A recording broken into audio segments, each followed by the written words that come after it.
शांति से बैठो, बैठ जाओ।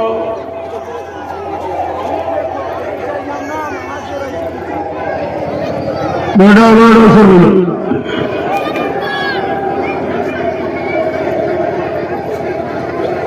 देखो सत्संग हमेशा बैठ के अल्लाह से अल्लाह बोलो, फेस टू फेस सुनना चाहिए,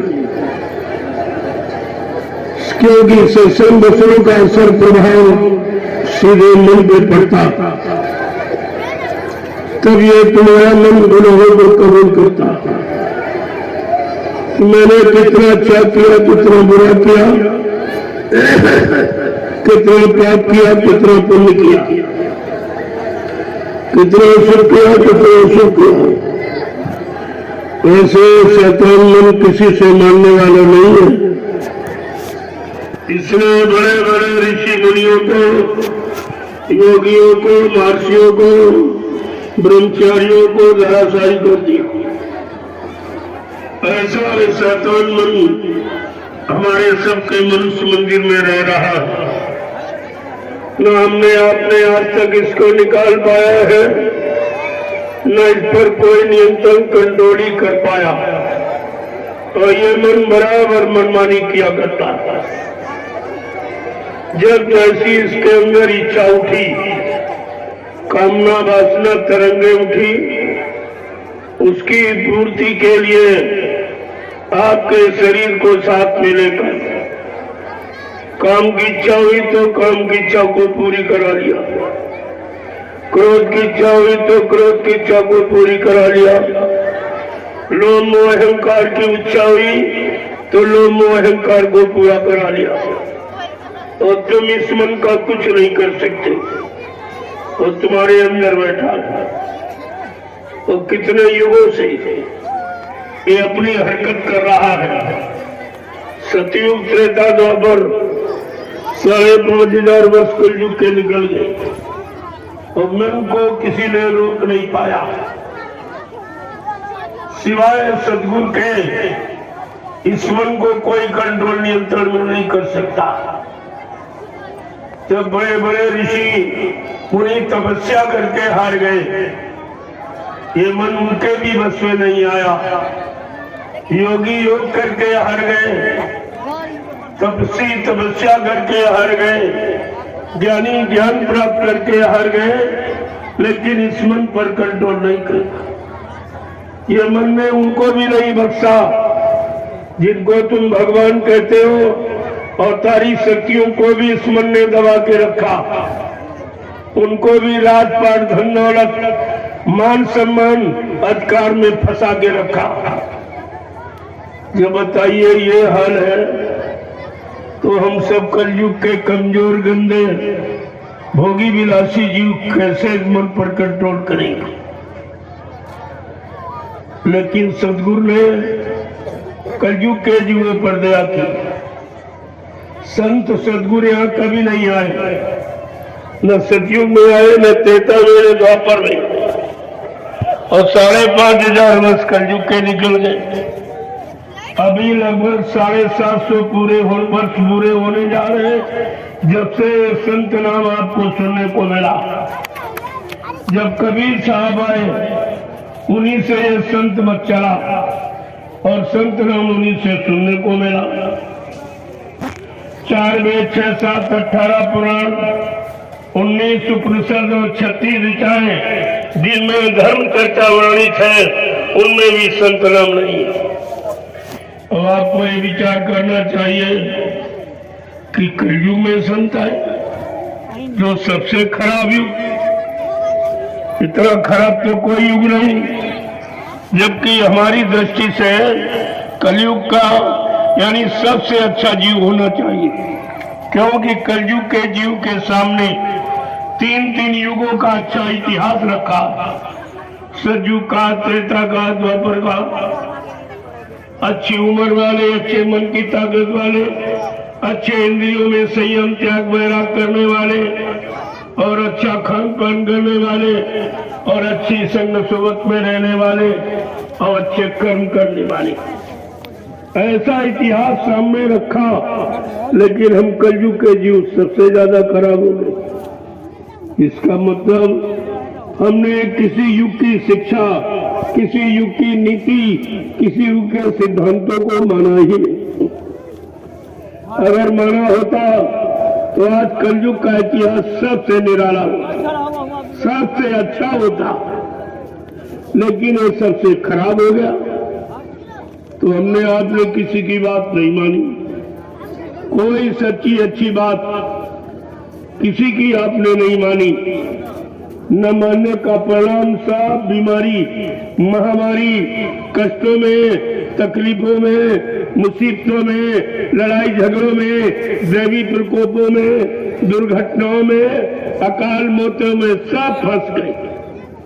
अब कोई समय से मुक्त नहीं है और सब लोग रो रहे हो, चिल्ला रहे हो और तुम्हारी कोई सुनने वाला भी नहीं है।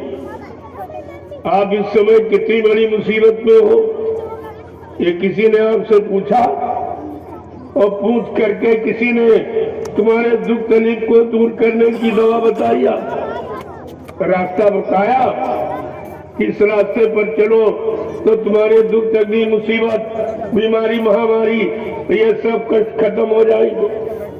कोई नहीं बताया, कोई आया नहीं। जिनको आपने चंदा नोट वोट दिया, महंगाई आपने भरी, टैक्स आपने दिए, जीएसटी आपने दी, लेकिन उनमें से कोई तुम्हारे पास नहीं आया कि तुम्हारी तकलीफ में, तुम्हारी बीमारियों में, तुम्हारी मुसीबत में कोई तुम्हारा सहयोग करे।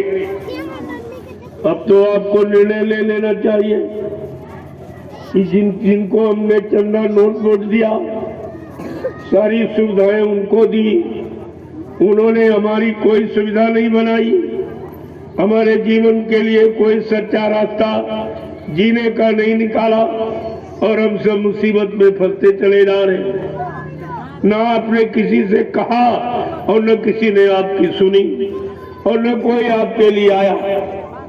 अभी कोरोना काल में आपने देखा, तुम्हारी मुसीबत, बीमारी में कोई आया, किसी ने तुमसे पूछा कि भाई नहीं, हमने तुमसे चंदा नोट वोट लिया, सरकार बनाई है, तो चलो हम तुम्हारी मदद कर दें? कोई नहीं आया। ये है प्राकृतिक प्रकोप, ये बीमारी नहीं है। ये जानते ही नहीं प्राकृतिक प्रकोप क्या होता। प्रकृति प्रकोप में है, प्रकृति नाराजगी में है जो हमने आपने बुरे काम किए, मार काट, हिंसा, चोरी, कत्लेआम, व्यभिचार, कुचार, झूठ, छल, कपट, बेईमानी, धोखाधड़ी, ये जो आपने गंदे और खराब काम किए हैं, जिससे कुदरत नाराज हो गई। अब ये कुदरत ने फैसला लिया, अगर हमारी सच्ची अच्छी बात नहीं मानोगे, अच्छे नेक कर्म आप नहीं करोगे, अपना मानवीय खान पान नहीं खाओगे, तो मैं एक भयानक बीमारी दे दूं। बाबा जय गुरुदेव जी महाराज ने आपको 6 नवंबर 1986 में इस बीमारी की चर्चा की थी। संत महापुरुष कितने पहले आपको सचेत करते हैं कि ऐसी ऐसी महामारी, बीमारी आने वाली है जिसमें तुम्हारा नुकसान हो जाएगा, तुम्हारा परिवार की हानि हो जाएगी, लेकिन तुमने उनकी बात नहीं मानी।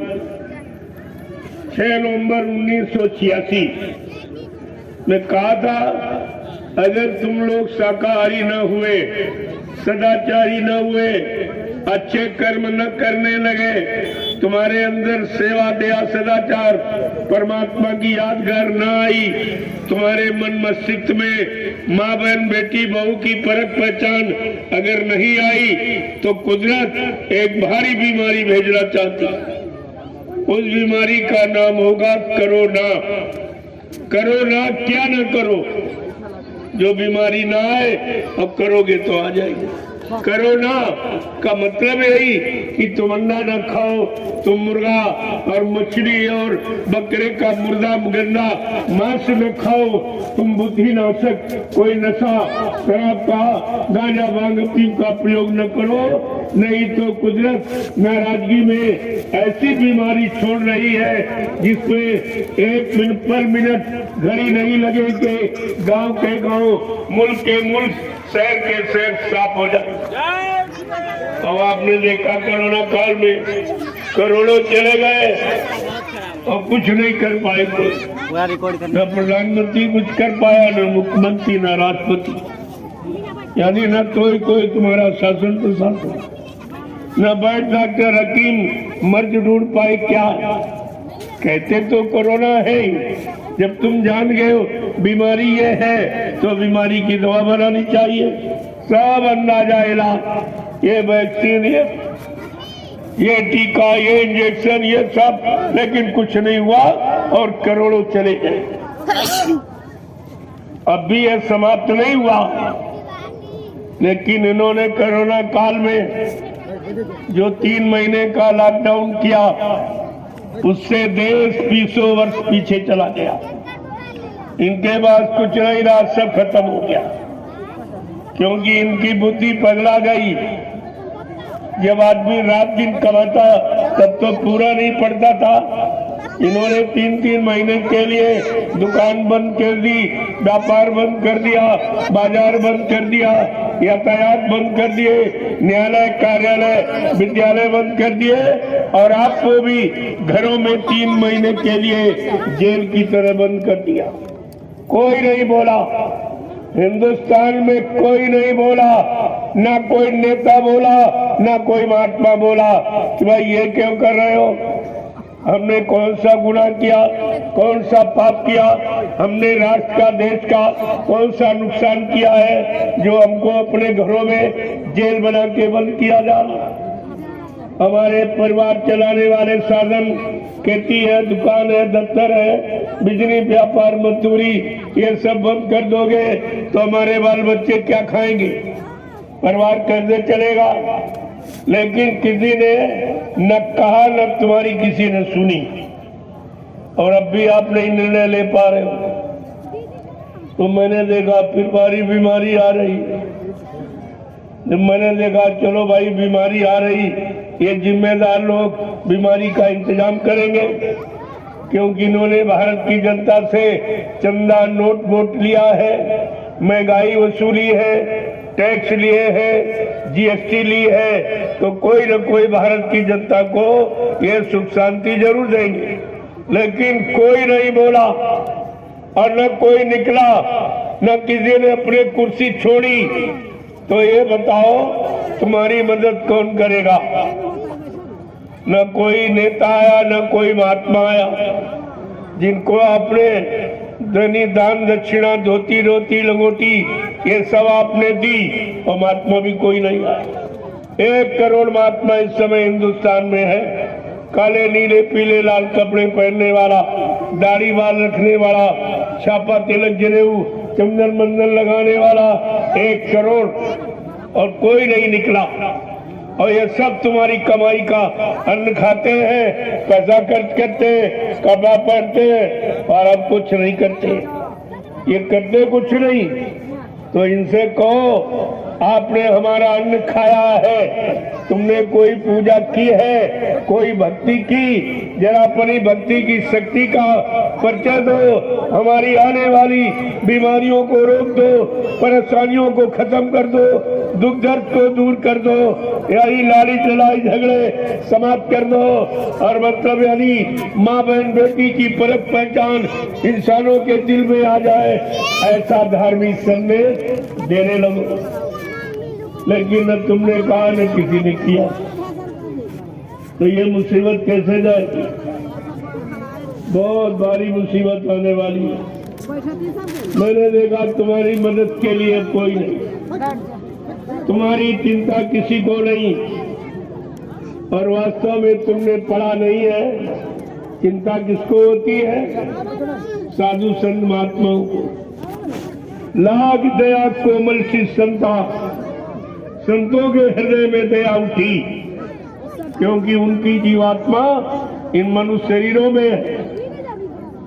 तो अपनी जीवात्मा के उद्धार कल्याण के लिए वो तुम्हारे शरीर की रक्षा भी करने आ गए।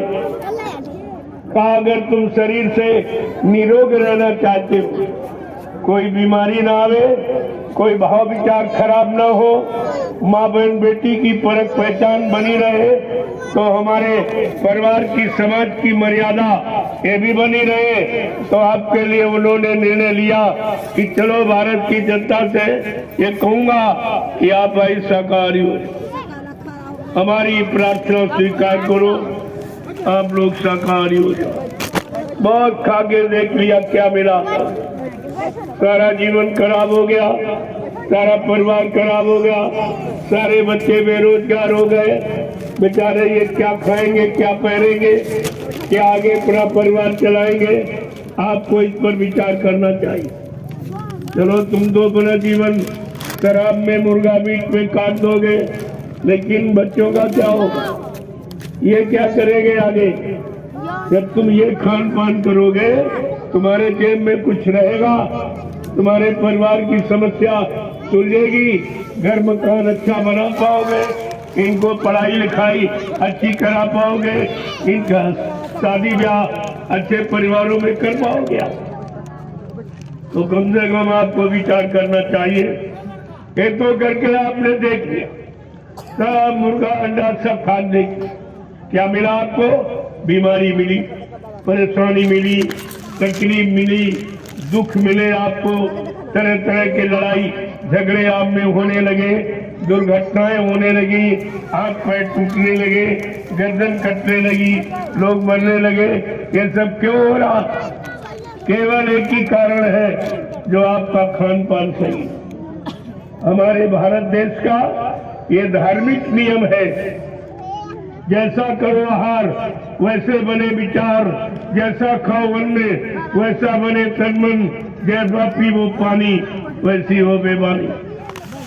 ये हिंदुस्तान का नियम है, ये धार्मिक व्यवस्था का नियम है। प्रेमियों,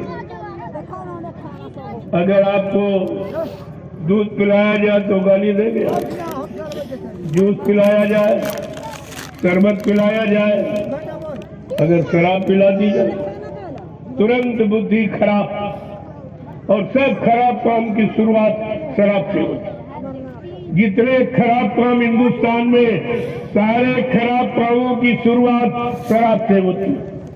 शराब जैसा घातक नशा कोई नहीं, जो बुद्धि को पागल कर देता और माँ बहन बेटी बहू की पहचान खत्म हो जाती।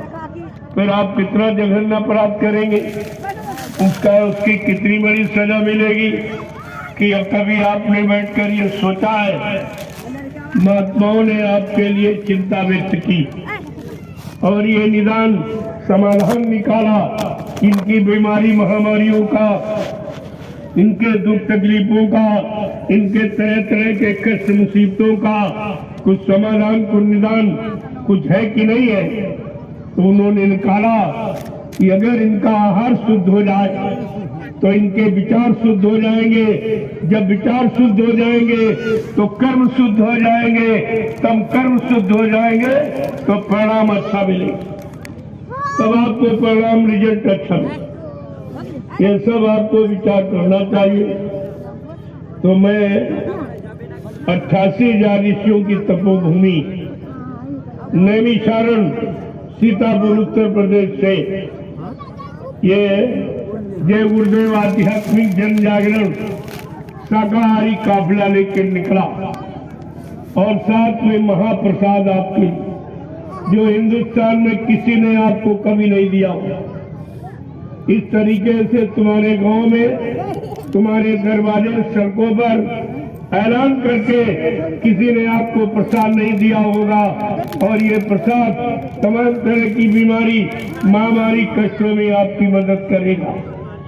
लेकिन कोई आया नहीं, ना कोई महात्मा निकला, ना कोई नेता निकला, क्योंकि प्रसाद बनाना ये सबके बस की बात नहीं है। प्रेमियों, प्रसाद बनाया नहीं जाता, प्रसाद खरीदा नहीं जाता। प्रसाद जिसने अपने सदगुरु को खुश कर लिया, और उनके आदेश हुक्म का पालन करके उनके वचनों को अपने जीवन का आधार बनाकर जिसने अपने समर्थ सद्गुरुदाता दयालु को खुश कर लिया, वो उनकी दुआ दया किसी वस्तु में यानी शामिल करके आपको लाभ दिला सकता। ये प्रसाद वो बनाते, ये सबके बस की बात नहीं है, इसीलिए कोई प्रसाद लेकर आपके यहाँ आया। प्रसाद खरीदा नहीं जाता। जैसे आप डिब्बा खरीद के ले गए और पंडा पुजारी को तीरथ में मुहूर्त में दे दिया, तो उसने तुम्हारे डिब्बे से थोड़ा निकाल के तुम्हें वापस कर लिया और पूरा डिब्बा अपने पास रख दिया। लेकिन तुमको अपनी तरफ से अपना खर्च करके अपनी शक्ति का प्रयोग करके आपकी सुख शांति के लिए किसी ने आज तक आपको हिंदुस्तान में प्रसाद नहीं दिया होगा। ये सृष्टि का पहला काम है।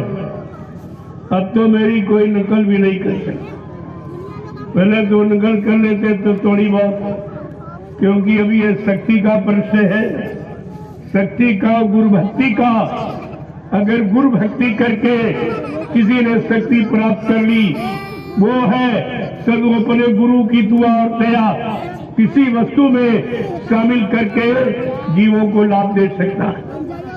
ये प्रसाद वो बनाता है। इसलिए मैं ये प्रसाद भी मैं उत्तर प्रदेश से चला, आपके बनारस में कार्यक्रम किया इसी तरह, वहीं से मैंने प्रसाद बांटना शुरू किया और बांटता में रांची पहुंचा, झारखंड। वहाँ एक सप्ताह का आध्यात्मिक सत्संग करके वहीं से मैंने आपके बिहार के लिए प्रस्थान किया। गया से मैंने प्रवेश किया, इसी तरह सत्संग करके और प्रसाद बांटता सड़कों पर भी जगह जगह जहाँ लोग खड़े मिले और उनको बुलाया, आ जाओ आ जाओ, समय बहुत खराब है, आगे बड़ी मुसीबत आ रही, बड़ी बीमारी आ रही, तुम्हारी उससे बचने का तुम्हारे पास कोई उपाय, कोई इंतजाम नहीं है। जो तुम समझ रहे हो, मेरे पास रहने के लिए मकान है, बंगला है, फ्लैट है, और कहते खाने के लिए घर में रोटी है और चावल है, और मतलब यानी और कह रहे हो कि सहयोग के लिए पत्नी बाल बच्चे हैं और खाने पीने आराम के लिए खेती, दुकान, दफ्तर, बिजली, व्यापार, मजदूरी है। लेकिन तुमको ये नहीं मालूम, ये तो कुदरत के एक सेकंड में भी खत्म। कुदरत के प्रकोप से ये 2 सेकंडों में समाप्त हो जाएगा। अभी आपने देखा कोरोना काल में ये विदेश में सब देश के देश साफ हो गए। ये तो खबर नहीं दी गई हिंदुस्तान को। और आज भी उस मांसाहारी मुल्क चीन से, चीन में मांस के अलावा कोई भोजन नहीं, वहीं से बीमारी पहले भी चली और फिर वहां तैयार। वहां तो 5000 व्यक्ति रोज मर रहे, मौत हो रही इसी खान पान के कारण, और इस पर किसी की दृष्टि नहीं पड़ रही, कोई सोच भी नहीं रहा कि आखिरकार ये बीमारी किस लिए आ रही, क्या कारण है, इस पर कोई विचार नहीं कर रहा। जब महात्मा बताते तो उनकी बात सुनते नहीं हो। जब उनकी बात नहीं सुनोगे तो और भारी नुकसान हो जाएगा आपका। गोस्वामी जी महाराज ने रामचरितमानस के उत्तरकांड में ये सब लिख के आपके घर में रखवा दिया। ऐ कलयुग के जीवो कि साधु ज्ञात का फल सा और जरे नगर ये अनाथ कर जैसा। क्या लिखा है? ऐ कलयुग के जीवो, साधु संत महात्माओं का अगर तुमने उनके आदेश हुक्म का उल्लंघन किया, उनके वचनों को नहीं माना, तो भारी मुसीबत में पड़ जाओगे। वो समाज, वो देश, वो राष्ट्र, मुल्क की वो जातियां जल के राख हो जाएगी। जल के जैसे लकड़ी राख हो जाती है, ऐसा तुम्हारा परिवार समाज जल के राख हो जाएगा अगर तुमने समय के साधु संत महात्माओं की बात को न माना। साधु महात्मा किस लिए आते हैं? परमार्थ के कारण साधु धरा शरीर, परमार्थ समाज देश धर्म हित साधु महात्मा आते हैं। साधु से हो न कारज हानि, साधु संग महात्माओं से कभी तुम्हारी हानि नहीं हो सकती। वो जब भी करेंगे, जो भी काम करेंगे या कराएंगे, उसमें तुम्हारा लाभ भरा होगा, उसमें तुम्हारे कर्मों की अदायगी होगी कि जो जो तुमने बुरे कर्म पाप कर्म किए उनको कैसी अदायगी होगी। कोई न कोई उनका इशारा, ऐसी सेवा जो आपको बताएंगे या आपसे ले लेंगे कि आपसे करा लेंगे कि तुम्हारे पूर्व जन्म के पाप भी समाप्त हो जाएंगे और तुम्हारा मन भी नहीं खराब होगा। ये दोनों काम आपके हो जाएंगे। तो प्रेमियों, मैं तो आपको प्रसाद लेके आया, आपके गांव में पीने आया हूं। आज तक कोई नहीं आया होगा जब से तुम्हारा गांव बना होगा। ये जब से गांव बसा होगा कोई आया इस तरह तुम्हारे दुख तकलीफ में, बीमारी महामारियों में कोई तुम्हारे गांव प्रसाद लेके आया? क्योंकि प्रसाद बनाना किसी को मालूम नहीं, ये काम किसी के बस का नहीं। तभी तो अच्छे और सच्चे की पहचान होगी कि नकली महात्मा कौन है, असली कौन है। जो जीवों के दुख तकलीफ मुसीबत को दूर कर दे, परेशानी दूर कर दे और मतलब यानी बीमारी महामारियों से इनको अलग कर ले, इनको बचा ले, इनको सुरक्षित रखे, उसे महात्मा कहेंगे। महान आत्माएं ऐसे ही जनहित कार्य करती हैं। वो लेने के लिए नहीं आते, देने के लिए आते। सब कुछ आपको देते और दया भी देते, आपको बुद्धि ज्ञान भी देते, जिससे तुम कोई गलत काम न कर, उस गलत काम की सजा पाने के हत्कारी न बन सको। ये सब काम आप पाते। तो हम तो आपसे प्रार्थना करेंगे कि आप धर्मात्मा महात्मा तो नहीं बन पाए, त्यागी तपस्वी नहीं बन पाए, सच्चे ईमानदार चरित्रवान नहीं बन पाए, तो मेरी प्रार्थना स्वीकार कर लो, आप शाकाहारी बन जाओ। शाकाहारी बनने में कोई खर्चा नहीं, बल्कि जो धन आप गन्ने खान पान में बर्बाद करते हो, वो धन तुम्हारा बच जाए, तुम्हारे बाल बच्चों के पढ़ाई लिखाई में काम आवे, शादी ब्याह में काम आवे, घर मकान बनाने में काम आवे। महात्मा सब तरफ से तुम्हारी मदद करना चाहते, लेकिन आप दुनिया ऐसी बावरी, कोई ग्राहक न पत जाए, कोई लेने वाला नहीं है। ये सस्ता सौदा और सच्ची शिक्षा जिसमें आपको कुछ नहीं खर्च करना और लाभ आपको इतना जो कई पैसे खर्च करके भी नहीं मिलेगा, वो लाभ आपको देने आए, तो आपको समय रहते अपना लाभ ले लेना चाहिए, अपना काम बना लेना चाहिए। जो समय से अपना काम बना लेता है वही समय का बुद्धिमान व्यक्ति कहलाता है। तो इसलिए हमारी ये प्रार्थना आप स्वीकार कर ले। एक तो आप शाकाहारी हो जाओ, और जो तुमने अपनी जीवात्मा से वादा किया, जीवात्मा से परमात्मा का वादा, अपनी जीवात्मा से आपने परमात्मा से वादा किया। कब? माँ के गर्भ में। वहां तो कोई बैठा नहीं सहयोगी, और गर्भ की स्थिति बड़ी खराब, मुंह नीचे पैर ऊपर, उल्टा टंगा रहता बेचारा।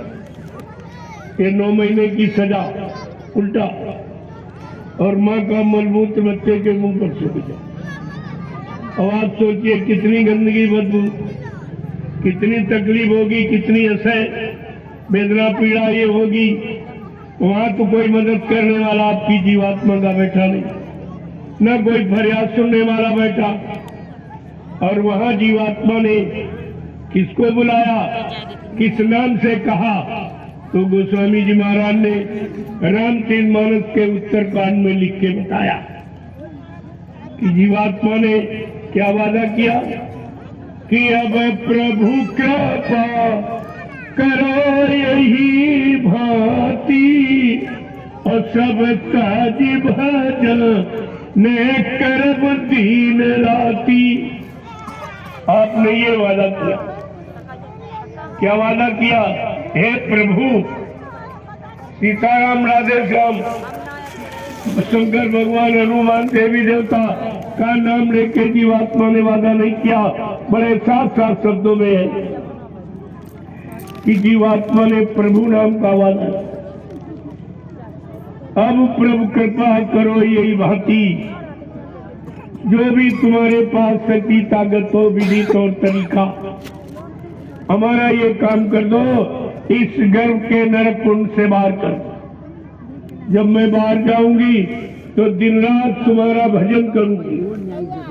आपने भजन का वादा किया, पूजा में फंस गया और पूजा में आपको कुछ मिला नहीं। जितने दिन से आप पूजा कर रहे हो सच बोलना, कोई देवी मिली, कोई देवता मिला, कोई भगवान खुदा घाट मंदिर मस्जिद गिरजाघर गुरुद्वारों में मिला? ये तो कोई मिला ही नहीं। तुम बुलाते रहे, चिल्लाते रहे, सामान चढ़ाते रहे, खर्च भी करते रहे, समय खर्च किया, पैसा खर्च किया, लेकिन आपको मिला कुछ? जब देने वाला नहीं मिला तो देगा तो। और अब भी आप समझ नहीं पाए हो। अरे संसार में कोई काम करते हो, अगर लाभ मिलना मिले तो काम करोगे। जैसे आप खेती करते हो, खेती में अगर अनाज या सब्जी पैदा ना हो तो आप करोगे। नौकरी करते हो, अगर तनख्वाह वेतन न मिले तो आप करोगे।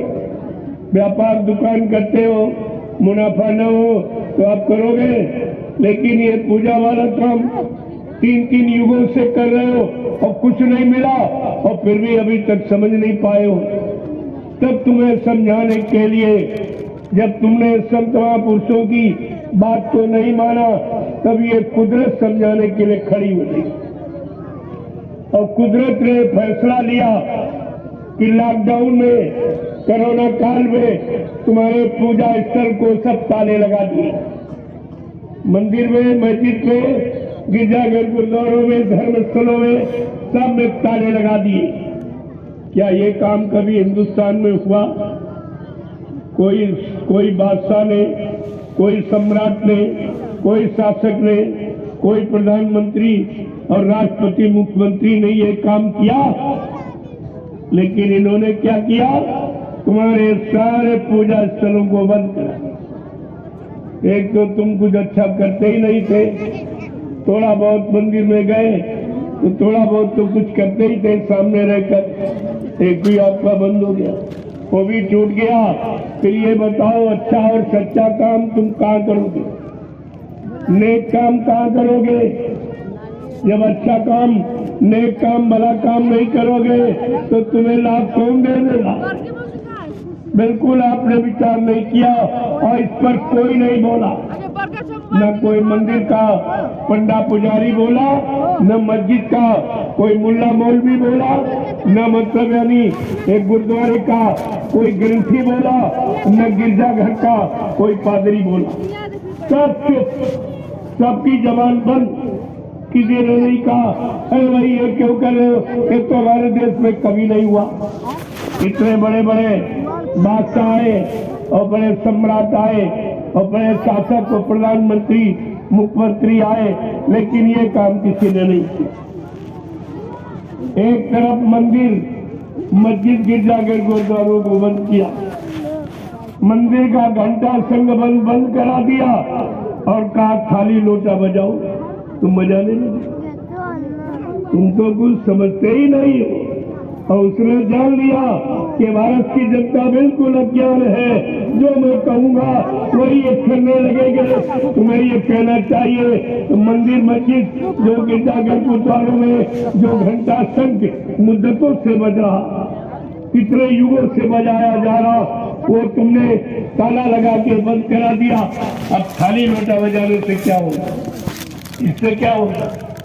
और क्या हुआ इससे? उसने तुम्हारी बुद्धि का परिचय लिया कि हिंदुस्तान में कोई बुद्धिमान है कि नहीं, कोई जानकार, कोई समझदार है कि नहीं।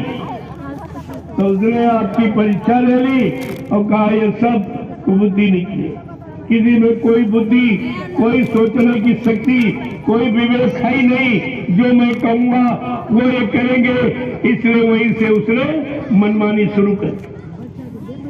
तो आपको घर मकान में बंद कर दिया। अरे जेल खाना सबके घर बन गए 3 महीने के, और आप कुछ नहीं कहा, भाई क्यों बंद कर रहे? तुम्हारी दुकान, व्यापार, बिजनेस सब बंद। किसी ने नहीं कहा रे भाई इनसे बीमारी का क्या मतलब, क्या इनके बंद करने से बीमारी बंद हो जाएगी, बीमारी रुक जाएगी? किसी ने कुछ नहीं कहा। और फिर रेल और मोटर यातायात सब बंद कर दिए गए, इनसे बीमारी का क्या मतलब, क्या इनको बंद करने से बीमारी बंद हो जाएगी?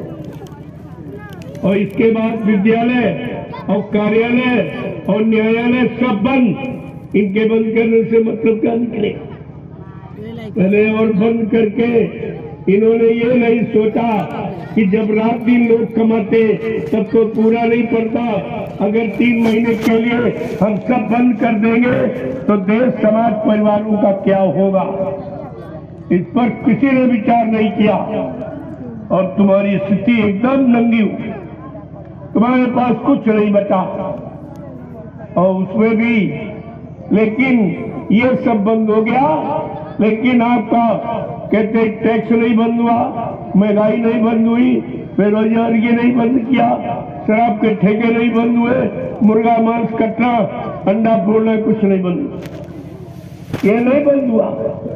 जो बंद करना चाहिए, जिससे मानव की बुद्धि खराब होती है, मानव का शरीर रोगी बन रहा, तमाम तरह की बीमारियां नई नई पैदा हो रही, इस पर किसी ने विचार नहीं किया और न आपके लिए किसी ने कुछ सोचा। तो ये आप बताइए तुम्हारा हमदर्दी कौन? इस समय तुम्हारा हमदर्दी, तुम्हारा सुचिंतक, तुम्हारा रहबर रहनुमा है कोई दिखाई दे रहा?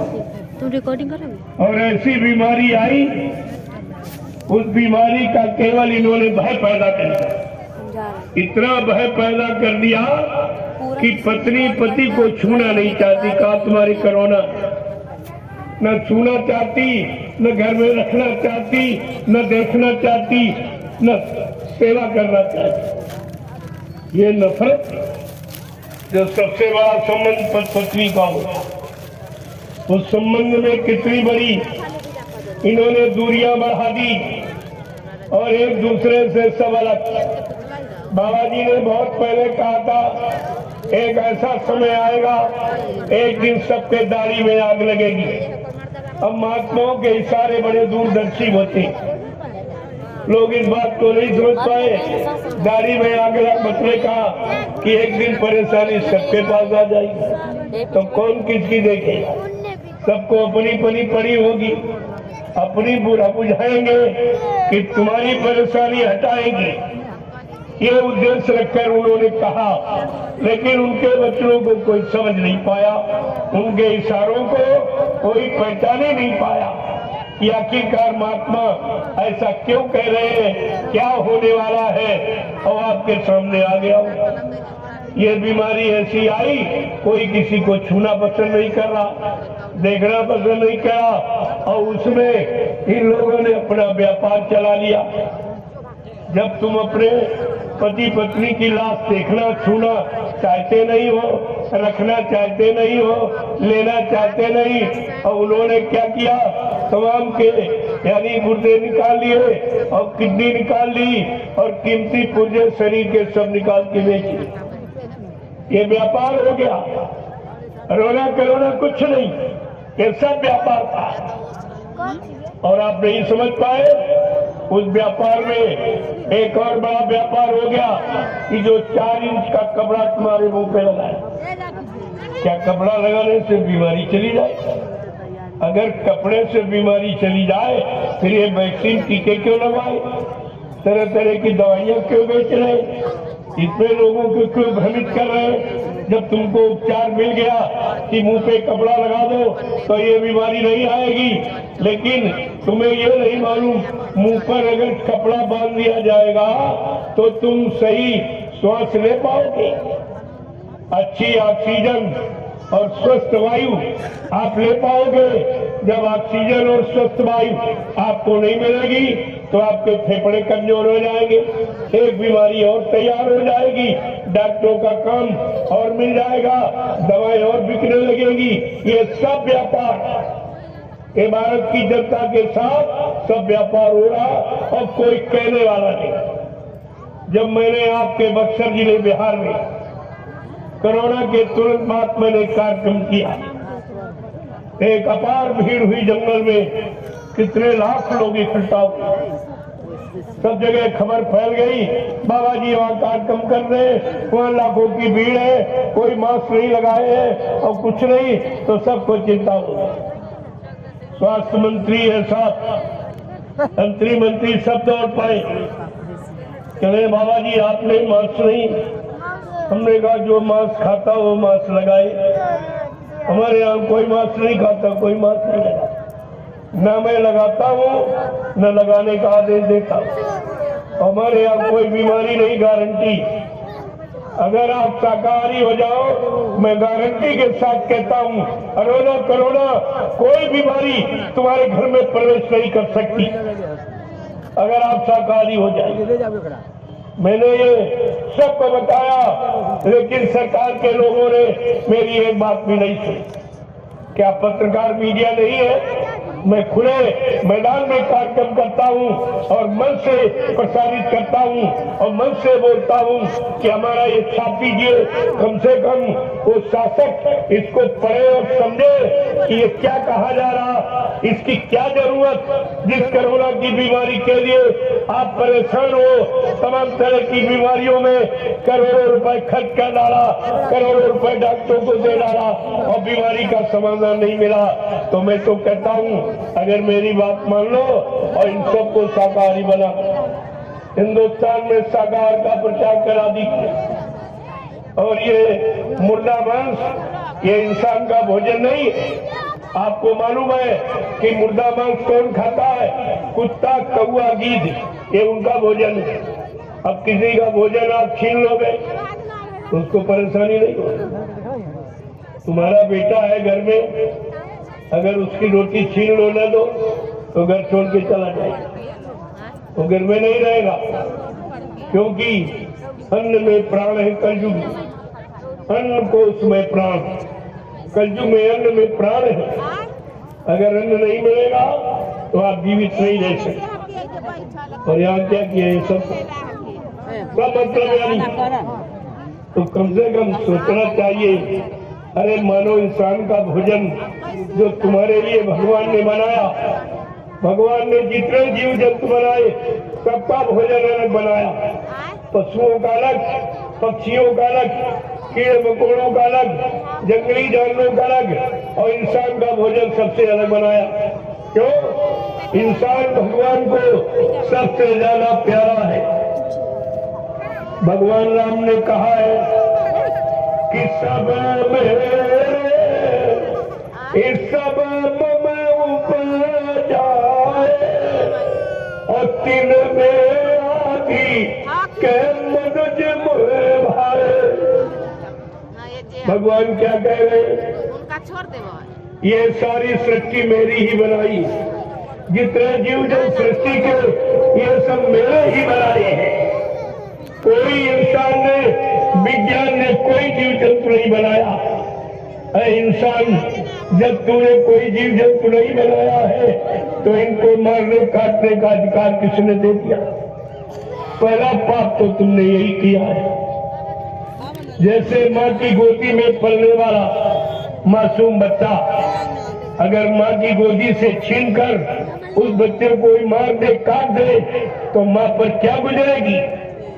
उसी तरह ये धरती माँ की गोदी में ये पलने वाले जीव जंतु, इनको आप काटोगे, मारोगे, सताओगे तो धरती माँ की क्या दशा होगी? प्रेमियों, अगर कहीं धरती माँ नाराज हो गई और उसने अगर कहीं करवट ले ली तो ये सब रसातल में चला जाएगा, ये कुछ नहीं बचेगा आपके लिए। तो कम से कम ऐसा कोई काम मत करो जिससे धरती मां नाराज हो। मैं आपसे यही प्रार्थना करने आया और आपको महाप्रसाद देने आया। ये दोनों काम कोई नहीं बताएगा और न कोई बचने का उपाय, प्रसाद आपको देगा। ये काम कोई हिंदुस्तान में नहीं करे, किसी ने किया ही नहीं कभी। और इतने सड़कों पर और मकानों और बुला बुला के किसी ने प्रसाद आपको दिया ही नहीं, पूरे जीवन में आपको नहीं मिला और कभी नहीं मिला। लेकिन आज जरूरत देखी गई, आवश्यकता देखी गई कि अभी जनता को बचने का इनके पास कोई उपाय नहीं है और इसमें मेरी जीवात्मा बैठी और मेरी जीवात्मा का ये मकान है। तो मकान अगर गिरने से बच जाए तो जीवात्मा काफी दिन इसमें सुरक्षित रहे, भजन कर लेगी, सत्संग कर लेगी, सेवा कर लेगी, ये सब अच्छे सच्चे नेक भले काम कर लेगी। इसलिए इस मकान को बनाने के लिए, बचाने के लिए महात्मा निकल पड़े और आपको ये महाप्रसाद लेके आए कि चलो एक बार इनको बचाने का फिर यानी ये सामान दे दो, ये बच जाए, ये शाकाहारी हो जाए और बच जाए, इनके परिवार बच जाए, आपके बाल बच्चे बच जाए, आपका खेती दुकान दफ्तर ये सब बच जाए, आपकी कमाई यानी सब आपका सुरक्षित हो जाए। इसके लिए ये प्रसाद लेके निकला गया और 2 महीने आपके बिहार में रहूंगा, इसी तरह का संदेश लोगों को दूंगा और ये प्रसाद दूंगा। फिर भी आप अगर आप नहीं माने तो आप जानो आपका काम, आप ये नहीं कह सकते हो कि हमको किसी ने बताया नहीं। अभी वक्त है गुनाहों का, तू तौबा कर ले, फिर न कहना कि हमने सुना था पैगाम नहीं। अभी तुम्हारे सुधरने का, संभलने का, बचने का, सुरक्षित रहने का समय है। अगर इस समय से आप चूक गए तो तुम जानो तुम्हारा काम चलेगा। लेकिन आप ये नहीं कह सकते हो कि मेरे गांव कोई आया नहीं, देश में किसी को मेरी चिंता नहीं, मेरी फिक्र नहीं, मेरी बीमारी मुसीबत दूर करने का किसी के पास उपाय नहीं।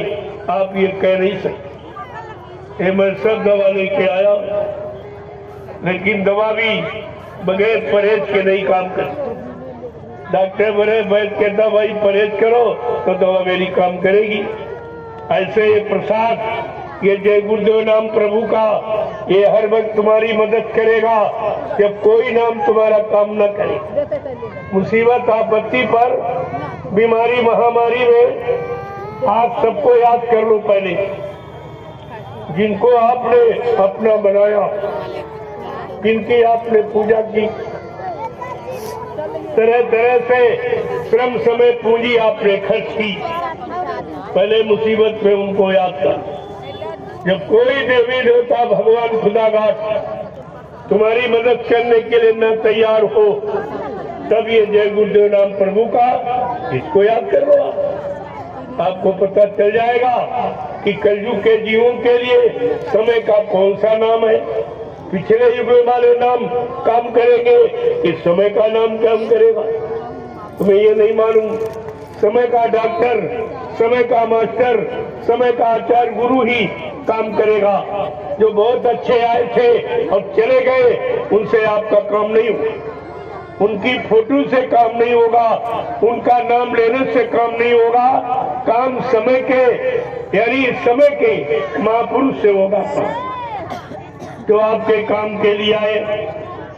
और बाबा जी ने आपसे वादा भी किया कि मैं तुम्हारी जीवात्मा के कल्याण के लिए भी आया हूँ, तुम्हारा पारिवारिक सामाजिक जीवन, व्यवहारिक जीवन को सुखमय शांतिमय बनाने आया हूँ। ये दोनों काम कहा था, मैं कलयुग को भगाऊंगा और सतयुग को लाऊंगा। इसका मतलब जानते हो, कलयुग माने बुरा बुरा समय, लड़ाई झगड़े का, व्यभिचार कुचार का, गंदे खान पान का, गंदे कर्मों का ये समय समाप्त हो जाएगा। एक अच्छा समय, सच्चा समय आपकी सुख शांति के लिए आ जाएगा। उसी को कहते हैं कलयुग जाएगा और सतयुग आएगा। फिर कहा मैं न्याय सुरक्षा रोजी रोटी की व्यवस्था बना के दूंगा। क्या 70 साल में किसी ने बनाया? लेकिन बाबा जी क्या वादा कर रहे हैं? मैं न्याय सुरक्षा रोजी रोटी की व्यवस्था बना के दूंगा, सबको शाकाहारी बनाऊंगा, सबकी जीवात्मा को जगाऊंगा, परमात्मा से मिलाऊंगा। अगर ये काम करके मैं ना दिखा दूं तो इस बाबा को बाबा मत कहना। जय गुरुदेव। आपको ये विचार ऐसे नहीं कहा जा रहा गारंटी के साथ, सिर्फ आप एक काम कर ले कि आप शाकाहारी।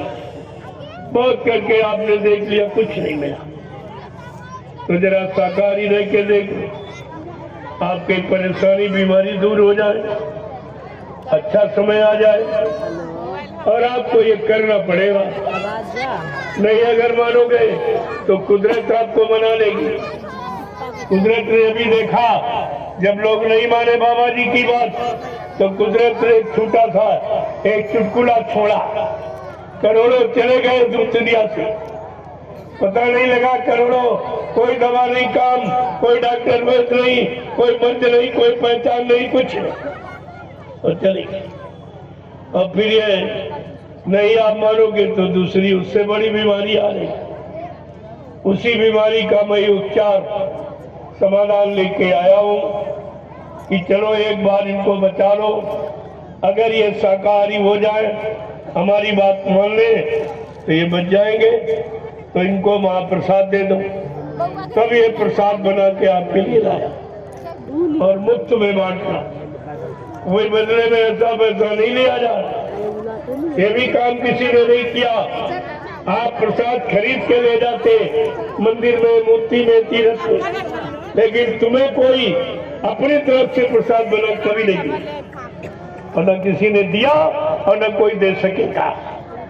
प्रसाद बनाना किसी के बस की बात नहीं है, ये एक पहली पहचान है। तभी तो आप, क्योंकि इस समय तो करोड़ों साधु महात्मा बन गए। अब कौन अच्छा कौन सच्चा है, कौन असली है कौन नकली है, ये तो पहचान अभी हो ही जाएगी। इसी महामारी में ये सब पहचान हो जाएगी।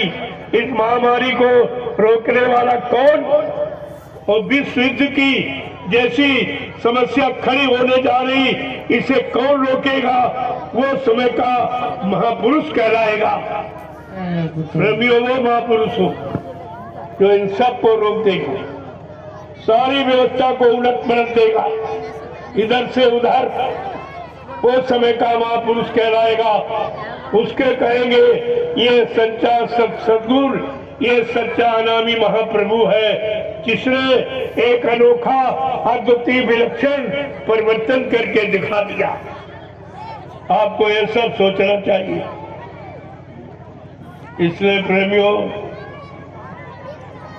संत महापुरुष आपको जगाते ही रहते और आप सोते रहते हो, मन से भी, तन से भी, इंद्रियों से भी, बुद्धि चित्त से भी आप सोते ही रहते हो। कभी उनके वचनों को, इशारों को आप न मानते हो, न जानते हो, न पहचानते हो।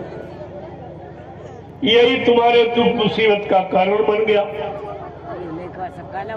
तो मैं आपको जगाने का इशारा करूंगा कि आखिरकार आप कब तक सोते रहोगे और जमराजा की मार कब तक खाते रहोगे? ये पापों का गट्ठर कब तक बांध के अपने सिर पे रखे रहोगे?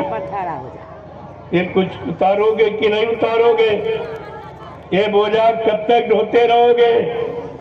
3 युग निकल गए ढोते ढोते। अब ये अवसर मिला है, अगर अब की बार न चेते तो फिर ये मौका आपको कभी नहीं। अब की चेते फिर 84। अगर अब की नहीं चेत पाए, ये 4 खान 84 लाख नरकों की योनियों में आप फिर चले जाओगे, पता नहीं फिर आमन हो न हो। ये मानव तन मिले मिले न मिले, मानव तन के जानकार संत महात्मा फकीर मिले न मिले, वो दया करे न करे, ये कोई जरूरी नहीं है। इसलिए कलयुग के जीवों के लिए बड़ी साफ हिदायत है कि अब की बार जो जो भजन भक्त से चूके, तिनके मुख जब पल पल थूके, ऐसी कुगति होगी सबकी जो नहीं धारो सदगुर की, और सदगुर बिना कोई नहीं बाँचे, और नाम बिना 84 नाचे, नाम रहे संतो अधीना, और संत बिना कोई नहीं चीना। जय गुरुदेव। समय के नाम की पहचान न ज्ञानी को, न ध्यानी को, न विज्ञानी को, केवल संत महापुरुषों की होती। कौन सा नाम जीवों के लाभ के लिए आएगा, काम करेगा, इनके संपूर्ण तकलीफों को मिटाएगा, वो कौन सा नाम होगा। इसलिए मैं एक ही प्रार्थना करूंगा। वैसे जब मुसीबत आती है तब तो लोग याद करते ही, और आप मुसीबत में भी याद नहीं कर पाए। महापुरुषों ने इशारा करके कहा था कि दुखों की अगर चोट खाई न होती, दुखों की अगर चोट खाई न होती, तुम्हारी प्रभु याद आई न होती। दुख में सुमरन सब करे, सुख में करे न कोई। जो सुख में सुमरन करे तो दुख आए को, लेकिन जब सुख आ जाएगा तो आप गफलत में चले जाते, मौज मस्ती में चले जाते हो, भोगों में बच जाते हो, और अच्छे समय को बुरे कर्म करने में निकाल देते हो। फिर आगे फिर दुख आ जाता है तब फिर रोने लगते हो। तुम्हारा इन्हीं रोने में और मतलब दुखों की गफलत में जाने में सारा समय व्यतीत हो जाता, न अच्छा समझ पाते हो न बुरा समझ पाते। इसलिए महापुरुषों ने जो जगाने का काम किया, जो आप भोगों की गफलत नींद में सो जाते हो, नहीं जाग पाते हो, बच्चों को नहीं समझ पाते हो, तो महात्मा बार बार इशारा करके आपको जगाते कि नींद त्यागो जरा आँख खोलो, नींद त्यागो जरा आँख खोलो, नींद त्यागो जरा आँख खोलो, नींद त्यागो जरा आँख खोलो, कब तलक यूं ही सोते रहोगे, कब तलक यूं ही सोते रहोगे, बाप गठरी पटक दो जमी पर, पाप गठली पटक दो जमी पर, कब तलक पाप ढोते रहोगे, कब तलक पाप ढोते रहोगे। तो कभी किसी ने आपसे कहा है कि पापों के गट्ठर को उतार दो, आ गया तुम्हारे पापों के गट्ठर को उतारने वाला। ये आवाज किसी ने नहीं लगाई, ये आवाज सिर्फ बाबा जी गुरुदेव जी महाराज, उन्होंने कहा कि नींद त्यागो जरा आँख खोलो, नींद त्यागो जरा आँख खोलो, कब तलक यूं ही सोते रहोगे, कब तलक यूं ही सोते रहोगे, पाप गठरी पटक दो जमी पर, पाप गठली पटक दो जमी पर, कब तलक पाप ढोते रहोगे, कब तलक पाप ढोते रहोगे।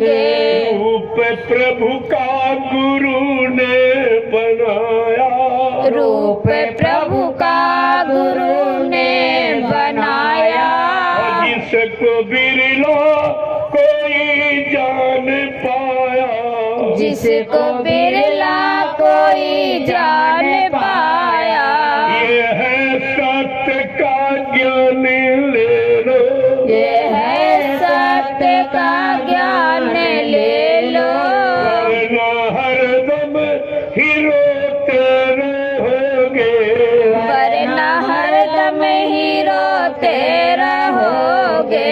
नींद त्यागो जरा आंखें खोलो, नींद त्यागो जरा आंखें खोलो, कब तलक यूं ही सोते रहोगे, कब तलक यूं ही सोते रहोगे। पाप गठरी पटक दो जमी पर, पाप गठली पटक दो जमी पर, कब तलक पाप ढोते रहोगे, कब तलक पाप ढोते रहोगे। भेद प्रभु का गुरु ने दिया है, वेद प्रभु का गुरु ने दिया है। जिसने समझा वो अपना लिया है, जिसने समझा वो अपना लिया है। ये है मुक्ति का मार्ग ले लो, ये है मुक्ति का मार्ग ले लो, वरना हरदम ही आते रहोगे, वरना हरदम ही आते रहोगे। नींद त्यागो जरा आंखें खोलो, नींद त्यागो जरा आंखें खोलो, कब तलक यूं ही सोते रहोगे, कब तलक यूं ही सोते रहोगे। सतयुग का गुरु ने पीटा ढिंढोरा, सतयुग का गुरु ने पीटा ढिंढोरा, युग जाने ककी ना इशारा, कलयुग जाने का कीना इशारा। दुनिया वालों समझ लो इसे तुम, दुनिया वालों समझ लो इसे तुम, वक्त की मार खाते रहोगे, वक्त की मार खाते रहोगे। तुम हो चंद रोजा मुसाफिर, तुम हो चंद रोजा मुसाफिर, कोई रहने न देगा यहाँ पर, कोई रहने न देगा यहाँ पर। जिनको अपना बनाया है तूने, जिनको अपना बनाया है तूने, कोई तुमको न अपना कहेंगे, कोई तुमको न अपना कहेंगे। नींद त्यागो जरा आंखें खोलो, नींद त्यागो जरा आंखें खोलो, कब तलक यूं ही सोते रहोगे, कब तलक यूं ही सोते रहोगे। पाप गठरी पटक दो जमी पर, पाप गठरी पटक दो जमी पर, कब तलक पाप ढोते रहोगे, कब तलक पाप ढोते रहोगे। जय गुरुदेव, जय गुरुदेव, जय गुरुदेव, जय गुरुदेव। जय गुरुदेव। नाम किसका? प्रभु का प्यारा नाम। जय गुरुदेव। ब्रह्मस्यो धर्म प्रेमियों, सत्संगी जनों, ये समय कभी कभी आपको जीवन में मिलता, जब आपकी करोड़ों जन्मों की तपस्या, करोड़ों जन्मों के पुण्य, करोड़ों जन्मों की सेवाएं जब तुम्हारी एकत्र हो गई है, तब ये वक्त अवसर आपको मिला है संत महापुरुषों के दर्शन दीदार का। उनकी है वाणी जिससे जीवन का कल्याण, जीवों को सुख शांति मिले, सब अपने मानव जीवन का आनंद प्राप्त करें, इनका पारिवारिक जीवन, सामाजिक जीवन, व्यवहारिक जीवन सुख शांति में व्यतीत हो। तो आपको समय तो मिल गया मानव तन का, लेकिन सुख शांति नहीं मिल रही, कोई आराम आपको नहीं मिला, क्योंकि अभी ये माहौल वातावरण इतना खराब हो गया कि लोग भगवान पर भी शंका कर रहे हैं और ये कहने लगे कि पाप हंस रहा है, अधर्म रो रहा है, और प्रभु तेरी दुनिया में क्या हो रहा है। भगवान से, प्रभु परमात्मा से लोग पूछते, पाप हंस रहा है कि तू कहाँ सो रहा है, धर्म रो रहा है। तेरी दुनिया में इतना अन्याय, इतना पाप, इतना व्यभिचार कुचार, इतनी जीवों की हिंसा हत्या, ये परेशानी, बीमारी, महामारी बढ़ रही है, तो इसका निदान समाधान आके कब करेगा। तो भगवान पर भी टीका टिप्पणी होने लगी और कहने लगे कि पाप हंस रहा है, धर्म रो रहा है, और प्रभु तेरी दुनिया में क्या हो रहा है। मंदिरों में जिद में कोई नहीं जाता है, गीता रामायण की अब कोई नहीं सुनता है, कि गंगा और यमुना के तट पर धर्म सो रहा है, और प्रभु तेरी दुनिया में क्या हो रहा है। ये पाप हंस रहा है, धर्म रो रहा है, और प्रभु तेरी दुनिया में क्या हो रहा है। देखो कितनी बड़ी बात महापुरुषों ने इशारा करके बताया। जो तुम्हारे धर्म स्थल थे, जहाँ तुम अच्छा और पुण्य करने के लिए जाते थे, आज वहां पर भी पुण्य अच्छा समाप्त हो चुका, वहां पर भी सब गलत ही होने लगा। कहीं पर अच्छे काम करने की आवाज नहीं आ रही, सब जगह से मार काट, हिंसा, चोरी, कत्लेआम, व्यभिचार, कुचार, दुर्घटनाओं के सिवा कोई आवाज आपको नहीं मिल रही। लेकिन ये प्रभु से पूछा जा रहा है कि माता पिता की घर में कोई नहीं मान्यता है, अब तो हर घर में देखो नारी ही की चलता है।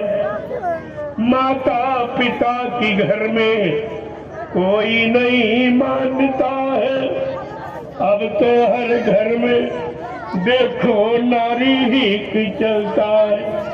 भाई और भाई का इस शत्रु हो रहा है, और प्रभु तेरी दुनिया में क्या हो रहा है। देखिए कितनी बड़ी बात है। धर्म के लिए भगवान राम को रावण से लड़ाई लड़नी पड़ी, धर्म के लिए भगवान कृष्ण को महाभारत करना पड़ा। आज वही धर्म एकदम समाप्त हो, मानो इंसानों के दिलों से धर्म चला गया, मानवता इंसानियत चली गई, प्रेम प्यार मोहब्बत सेवा दया सदाचार परमात्मा की आज्ञा चली गई। मानव के मन मस्तिष्क में माँ बहन बेटी बहू की फर्क पहचान गई। ये माहौल कितना खराब हो गया। ये भारत विश्व का गुरु,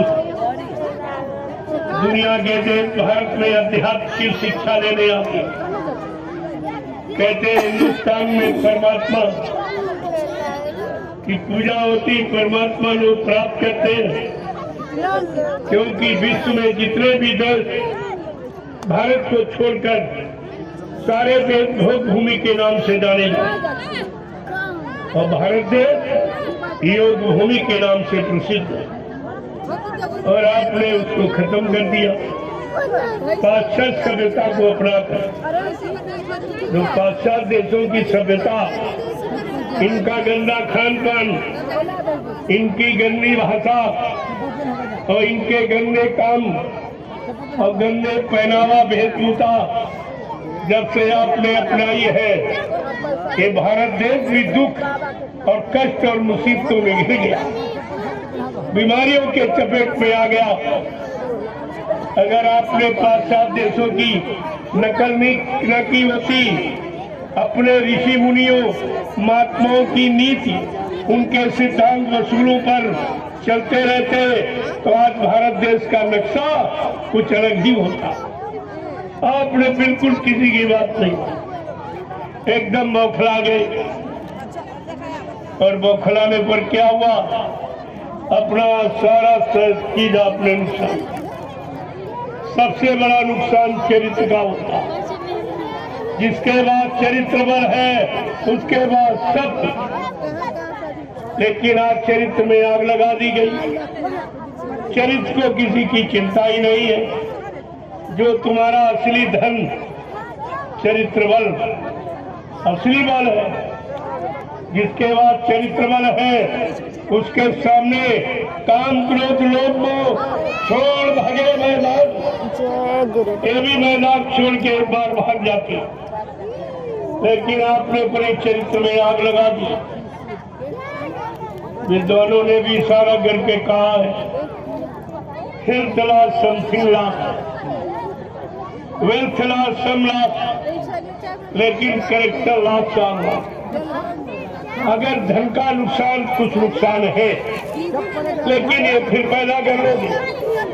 हाँ, स्वास्थ्य का नुकसान जरूर स्वास्थ्य, लेकिन संतुलित आहार और यानी नियम संयम ब्रह्मचर्य का पालन करके इसकी भी क्षति को पूरा किया जा सकता। लेकिन प्रेमियों, जिसका चरित्र चला गया, उसके पास कुछ नहीं बचा, वो बिल्कुल खाली हो गया। कैरेक्टर ला काल ला, जिसका चरित्र चला गया, आज चरित्र में आग लगा दी गई। चरित्र के बारे में कोई जानता नहीं, कोई बताता नहीं, क्योंकि चरित्र किसी के पास है नहीं। चरित्रता, पवित्रता, निर्मलता किसी में रही नहीं, तो बताएगा कौन? कौन बताएगा? जिन्होंने अपना चरित्र सुरक्षित रखा, तो चरित्र बल पर वो सारे विश्व को ललकारते हैं।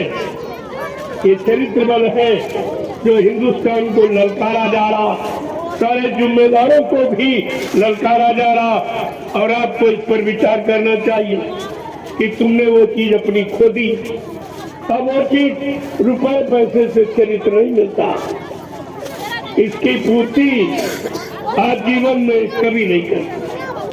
हाँ, संत महापुरुषों की शिक्षा मान करके आप सुधार कर सकते हो, लेकिन जो चरित्र बल चला गया वो आपको वापस नहीं। इसलिए कहा है कि सत्यता न्याय पर अब कोई नहीं चलता है। लेकिन रामचरितमानस आपकी क्या कहती कि शिव दधीच हरिश्चंद्र नरेशा, और साथ है तुझे एक कठिन कलेशा, और धर्म न दूसरी इस साथ समान, और आगम निगमे पुराण है बखाना का सत्य के समान दूसरा धर्म नहीं। लेकिन आज कलयुग में झूठे लेना और झूठे देना और झूठे भोजन और झूठ चबीना, बिल्कुल झूठ की राजनीति बना के खड़ी कर। प्रेमियों, जहाँ झूठ है वही दुख है, वही तकलीफ है, वही शंका है, वही मतलब यानी हर तरह का नुकसान है। लेकिन महापुरुष क्या कह रहे हैं कि सत्यता न्याय पर अब कोई नहीं चलता है। छोटी छोटी बातों में नरगंगा कसम खाता है। एक की कौड़ी पर ईमान को रहा है। और प्रभु तेरी दुनिया में क्या हो रहा है, ये पाप हंस रहा है, ये धर्म रो रहा है। और प्रभु तेरी दुनिया में क्या हो रहा है। जय गुरुदेव, जय गुरुदेव, जय गुरुदेव, जय गुरुदेव। नाम किसका? प्रभु का। जय गुरुदेव। नाम किसका? प्रभु का। जय गुरुदेव। नाम किसका? प्रभु का। प्रभु का प्यारा नाम। जय गुरुदेव। अब आप लोग खड़े हो जाओ, खड़े हो जाओ आप लोग। बहुत देर से बैठे हो। देखो, उतना सुनाऊंगा जितना हजम कर सको। अब पहले जैसा नहीं जो 4-4-5 घंटे 4-4-5-5 दिन एक ही जगह सुनाता था। अब मैंने वो बंद कर दिया क्योंकि तुम्हारी याददाश्त बड़ी कमजोर है। जब बाबा जी ने 40-60 साल आपको मथुरा में सुनाया तब तो आपने कुछ यादें नहीं रखा, सब भूल गए। बाबा जी को भूल गए, उनके बच्चों को भूल गए, उनके वादों को सब भूल गए आप। और ये 10 साल से मैं आपको सुना रहा हूं, ये फिर से आपको ये रिन्यू किया जा रहा तुम्हारा ताजा। जो तुम भूल गए हो उन बच्चों को फिर से ताजे करो। ये समय आपको एक बार फिर दिया जा रहा।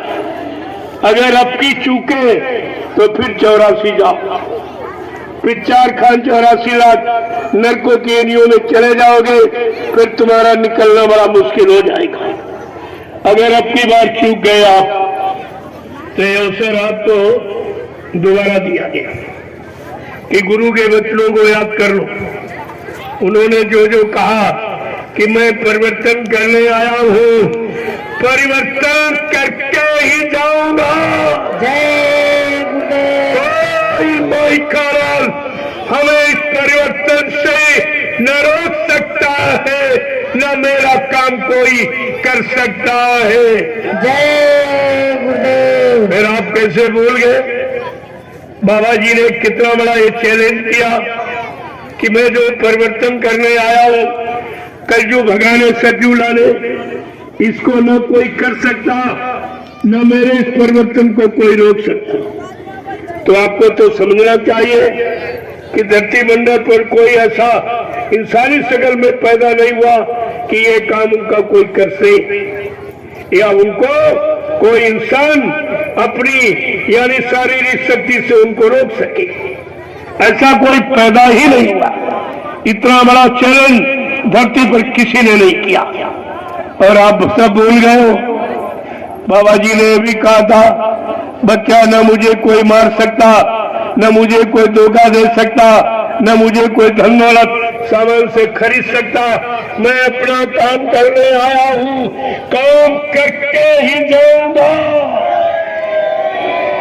अगर जरूरत पड़ी अपने काम को पूरा करने के लिए तो इसी शरीर में 400 वर्ष तक रहूंगा और काम करके ही जाऊंगा।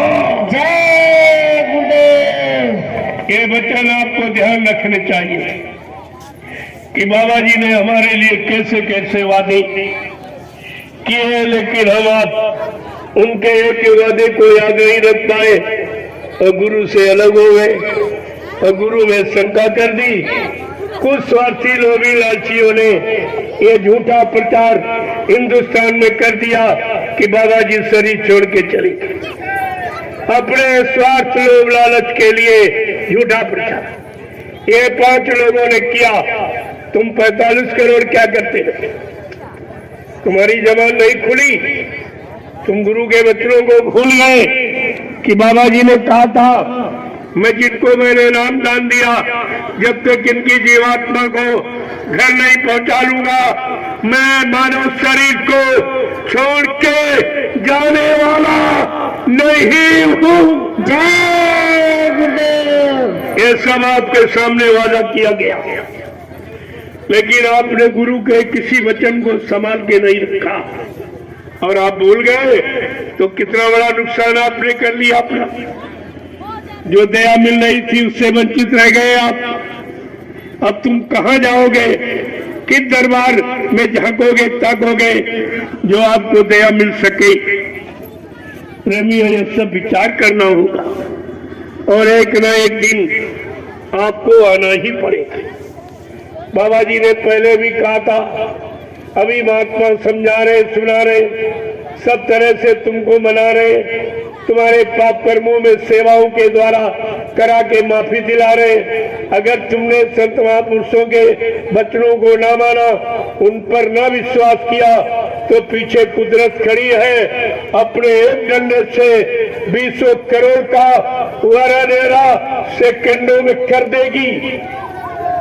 और ये जितने जिम्मेदार काले नीले पीले हरे लाल झंडे लिए घूम रहे, ये अपने अपने झंडों को फेंक कर अगर तुम्हारे जय गुरुदेव प्रभु नाम के झंडे के नीचे अगर ना जाए तो इस बाबा को बाबा मत कहना। जय गुरुदेव। प्रेमियों, कितनी बड़ी सच्चाई थी, लेकिन आपने अपने गुरु की सच्चाई को पानी में फेंक दिया और आप दर दर की ठोकरें खा रहे, तुम्हारी कोई सुनने वाला नहीं। जय गुरुदेव। जय गुरुदेव। जय गुरुदेव। जय गुरुदेव। जय गुरुदेव। जय गुरुदेव। जय गुरुदेव। नाम किसका? प्रभु का। जोर से बोलो। जय गुरुदेव। आप मिल बोलो। जय गुरुदेव। बोलना होगा। जय गुरुदेव। अभी से बोलो। जय गुरुदेव। दुख दर्द हरेंगे, जय गुरुदेव। सब कष्ट मिटेंगे, जय गुरुदेव। सुख शांति भी देंगे, जय गुरुदेव। सबके दाता, जय गुरुदेव। सबके मालिक। जय गुरुदेव। प्रेम से बोले। जय गुरुदेव। ये नाम नहीं इंसान का, ये नाम है प्रभु का। ये काम नहीं इंसान का। ये काम है प्रभु का। प्रेमियों, ये काम इंसानों के बस का नहीं है, चाहे राजनीति का हो, चाहे धर्मनीति का, परिवार नीति का। इसीलिए बाबा जी ने पहले ऐलान किया, हुई है संत राज भारत में, अब बचाए बची है ना।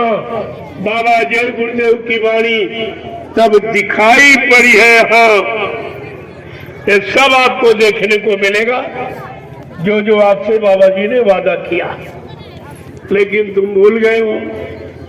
तुम्हारी समझ में आया नहीं कि गुरु किस काम के लिए आता है, कौन सा काम करके ही जाता है। इस बात को आप भूल गए और लोगों ने आपको भूल भ्रम में डाल दिया अपने स्वार्थ लोभ लालच के कारण, और तुम गुरु की सच्ची बात नहीं पकड़ पाए और चेलों की झूठी बात आपने मान ली। ये तुम्हारा ज्ञान है, ये तुम्हारी समझ है, तुम्हारी बुद्धि, कि तुम समझी नहीं पाए। मैंने लोगों से पूछा कि आप मथुरा जाते थे, कहते हाँ, तो तुम गुरु को देखने जाते कि चेलों को देखने जाते थे? तुम गुरु का दर्शन करने जाते थे कि चेलों का दर्शन करने जाते थे? तुम गुरु का आदेश सुनने जाते थे कि चेलों का आदेश सुनते थे? गुरु की मानने गए कि चेलों की मानने गए थे? गुरु की। तुम गुरु भक्ति करने गए थे कि चेला भक्ति करने गए थे? गुरु भक्ति। ये सब चेला भक्ति में लग गए, गुरु भक्ति भूल गए। गुरु की बात समझ में नहीं आई और चेलों की बात समझ में आ गई। अब बेचारे सब ये फंस गए। अब इनको वो लाभ तो मिलने वाला है नहीं।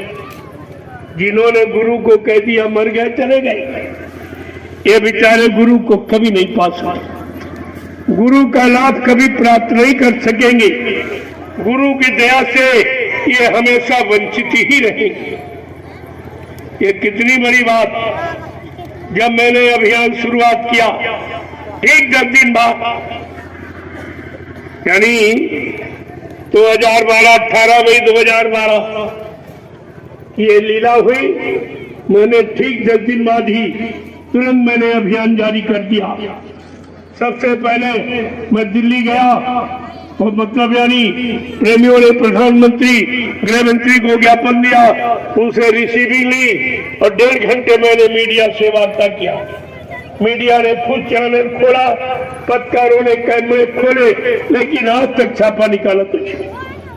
मैंने कहा अगर आप सुनवाई कार्रवाई नहीं करोगे तो मैं 1 सप्ताह के बाद फिर आ जाऊंगा। कोई सुनवाई कार्रवाई नहीं की।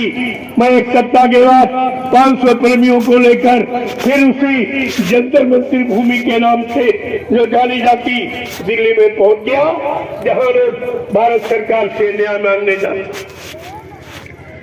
मेरे प्रेमियों ने प्रधान राष्ट्रपति को यानी मतलब ज्ञापन दिया, उनसे रिसीविंग ले ली।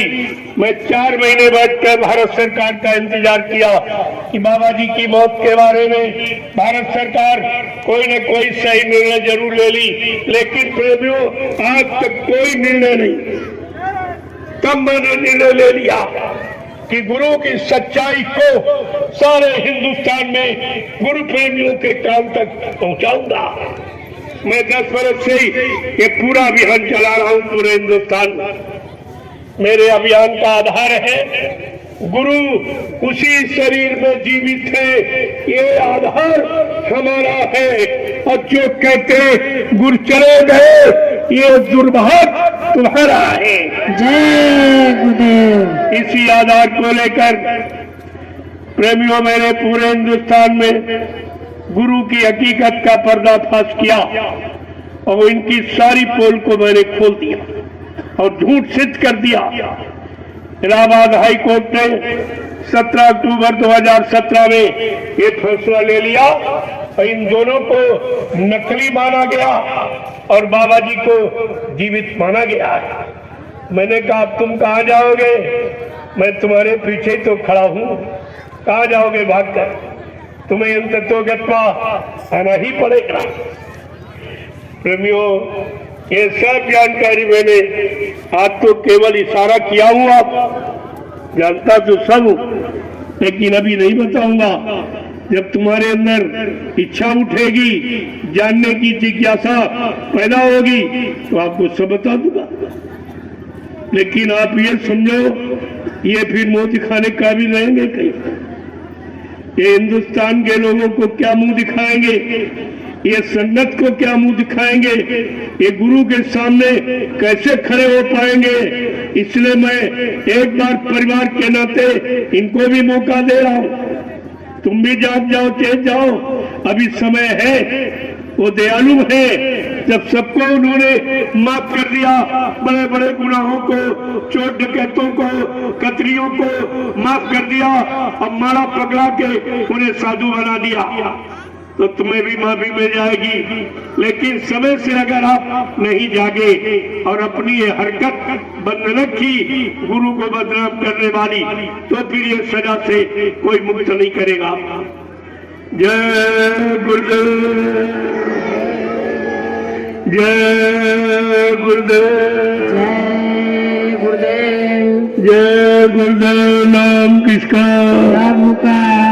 जय गुरुदेव राम कृष्ण प्रभु का प्यारा नाम। जय गुरुदेव। सतयुग कौन लाएंगे, जय गुरुदेव। विश्व में शांति कौन लाएंगे, जय गुरुदेव। जन जन में प्रेम कौन लाएंगे। जय गुरुदेव। और प्रेमियों, आप लाइन से खड़े हो जाओ, मैं आपका दर्शन करूंगा, आप सबको प्रणाम करूंगा और आपको बीमारी महामारी मुसीबतों से बचने के लिए ये महाप्रसाद रखा। ये तीनों काम तुम्हारे हित में हिंदुस्तान में कोई नहीं करेगा।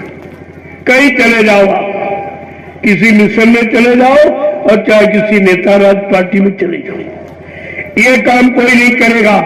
न तुम्हारा कोई दर्शन करेगा, न तुमको कोई प्रणाम करेगा, न तुमको मुसीबत आपत्तियों से बचने का कोई प्रसाद देगा। ये काम कोई नहीं करेगा।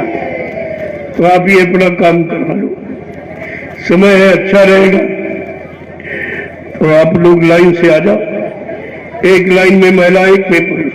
ये अपनी मर्यादा का हमेशा ध्यान रखो। जब मर्यादा बनी रहेगी तो मुसीबत आपत्तियों से आप बचते रहोगे। आपने मर्यादा तो खत्म की है, सारी मर्यादा, सारी हया का पर्दा आपने उठा दिया है, तो ये सब चीज तुम्हारे पास से चली गई। चलो आप लाइन से चलो। जय गुरुदेव।